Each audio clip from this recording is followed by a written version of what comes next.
नमस्कार मंडळी, मी रीता स्वागत करते तुमचे अस्सल खानदेशी मेजवानी या यूट्यूब चॅनलमध्ये।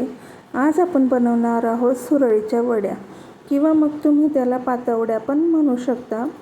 चला तर मग वेळ न करता लगेच रेसिपीला सुरुवात करूया। त्यासाठी लागणारे साहित्य, इथे मी 4 कांदे घेतले बारीक उभे चिरून, तेल घेतले भाजीसाठी 3 पळ्या, 1 वाटी खोबरं किसलेलं आणि 1 वाटी चणा डाळीचे पीठ, लाल मिरची पावडर 1 चमचा, धना पावडर, हळद, लसूण, किचन किंग मसाला, काळा घरगुती मसाला, हिरव्या मिरच्या, मीठ, चणा डाळ आणि तीळ।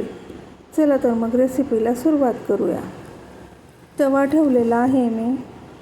इथे आपल्याला आता कांदे भाजण्यासाठी ठेवायचा आहे।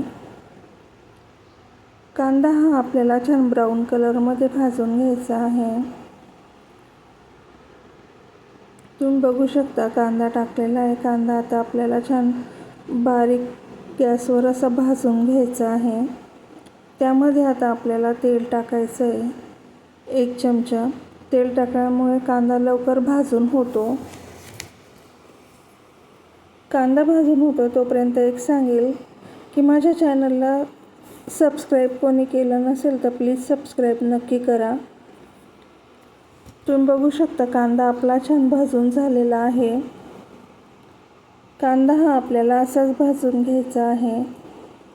आता आपण तो कांदा काढून ठेवूया। आता मिरच्या भाजून घ्यायच्या आपल्याला। मिरच्या ह्या आपल्याला कमीच घ्यायच्या, आपण त्याच्यामध्ये लाल चटणी आणि मसाल्यांचाही वापर करतोय त्यामुळे, पण मिरच्या नक्की टाका, त्यामुळे चव छान येते। भाजी खूप छान होती झालेली, त्यामुळे मी तुम्हाला सांगते। हिरव्या मिरच्या ह्या काढून घ्यायच्या आपल्याला। आता कांदा भाजलेला होता त्याच्यामध्येच। आता यामध्ये आपल्याला चणा डाळ भाजून घ्यायची थोडीशी। मी इथे अर्धा चमचा चणा डाळ घेतलेली आहे।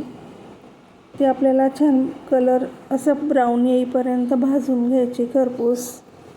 चणा डाळ टाकल्यामुळे ना भाजीची चव खूप छान लागते। आता ही आपल्याला त्या मसाल्यामध्येच काढून ठेवायची आहे। मी तीळ घेतलेली होती, ती तीळ आता टाकून आपल्याला छान खमंग अशी भाजून घ्यायची आहे।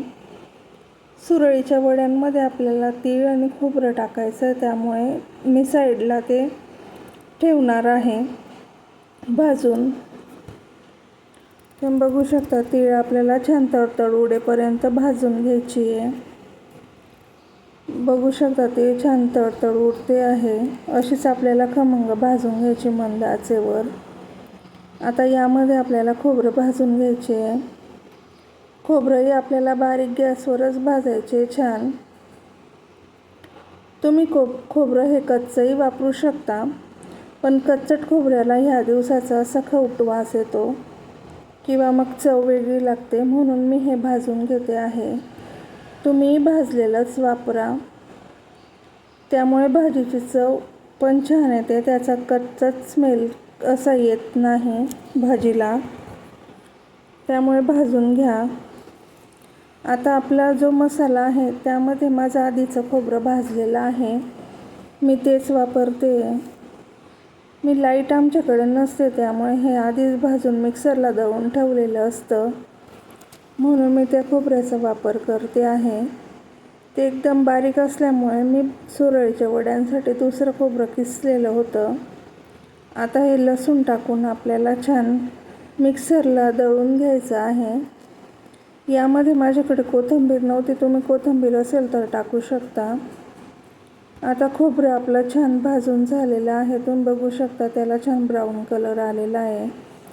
आता मी गॅस बंद केला आहे। आपण ज्याच्यात तीळ काढली होती त्याच्यातच हे खोबरं काढून ठेवायचं आहे आणि हे खोबरं तुम्ही असं बारीक हाताने चुरून घेऊ शकता, त्यामुळे ते लांब आहे तर थोडंसं बारीक होईल। आपला मिक्सरला आपण मसाला वाटून घेतलेला आहे। चला तर मग आता कढई ठेवली मी, त्यामध्ये 3 मोठ्या पळ्या तेल टाकलेलं आहे।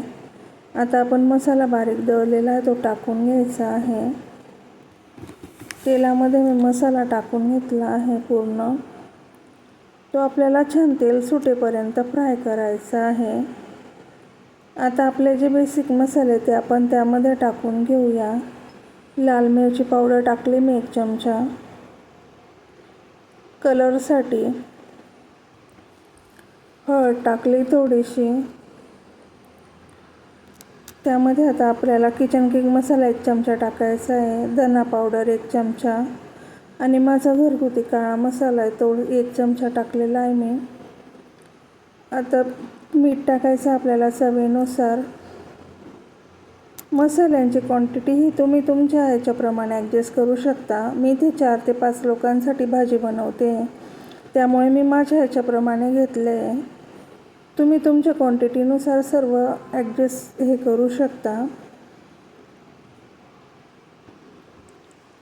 तुम्ही बघू शकता आपल्या मसाल्याला छान तेल सुटेपर्यंत आपण फ्राय करून घेतो आहे. आता मसाला जोपर्यंत छान तळून होत नाही तोपर्यंत त्या भाजीची चव वाढत नाही.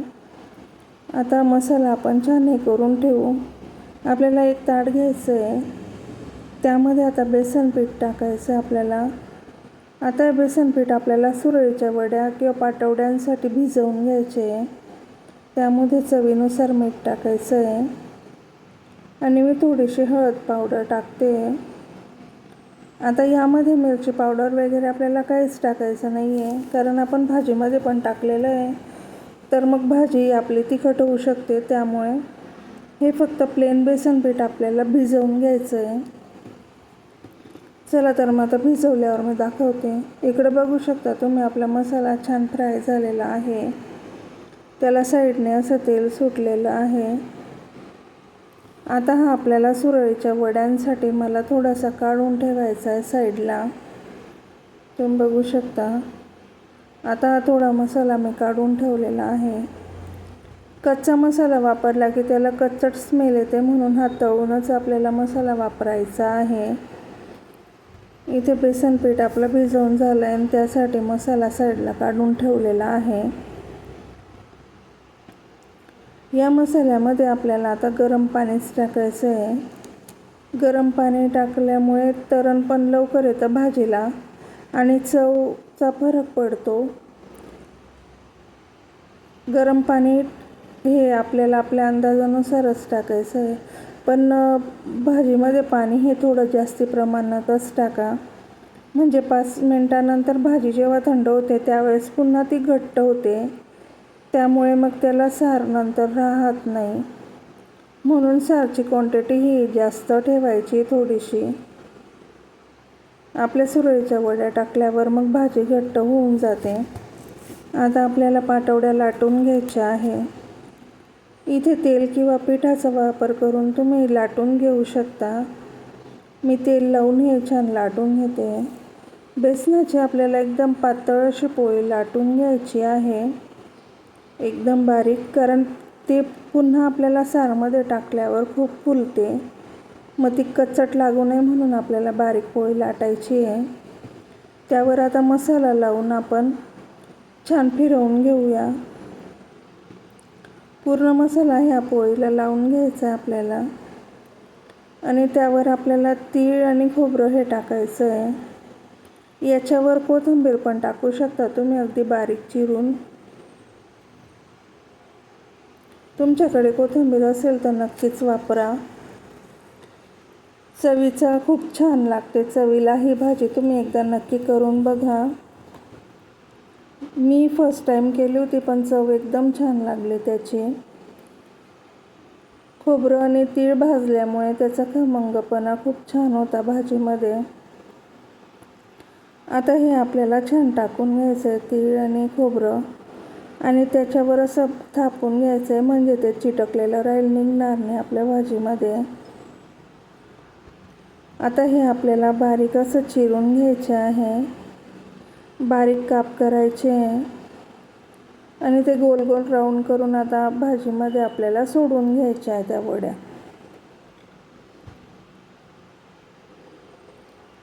असे छान गोल राऊंड करायचे आहे.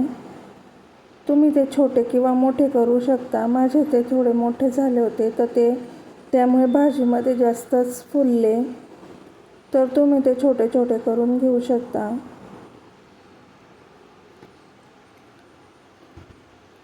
तुम्ही बघू शकता आपल्याला असंच पूर्ण हे करायचं आणि शेवटी त्याला थोडं धाप द्यायचं आहे, म्हणजे ते रश्श्यामध्ये मोकळे होत नाही, जशीच्या तसेच राहतात. आता आपल्याला ह्या सर्व वड्या बनवून घ्यायच्या आहे. मी या सर्व वड्या बनवून आता भाजीमध्ये टाकून घेतल्या होत्या. एक भाजीला 5 ते 7 मिनटं उकळीस येऊ द्यायची आहे. गरम पाणी टाकल्यामुळे जास्त वेळ काही लागत नाही. तुम्ही बघू शकता आपली छान तरणदार भाजी तयार आहे. तरण किती छान आलं आहे आणि त्या वड्या इतक्या छान झाल्या होत्या. अशाच पारंपरिक आणि नवीन रेसिपींसाठी अस्सल खानदेशी मेजवानी या यूट्यूब चॅनलला सबस्क्राईब नक्की करा.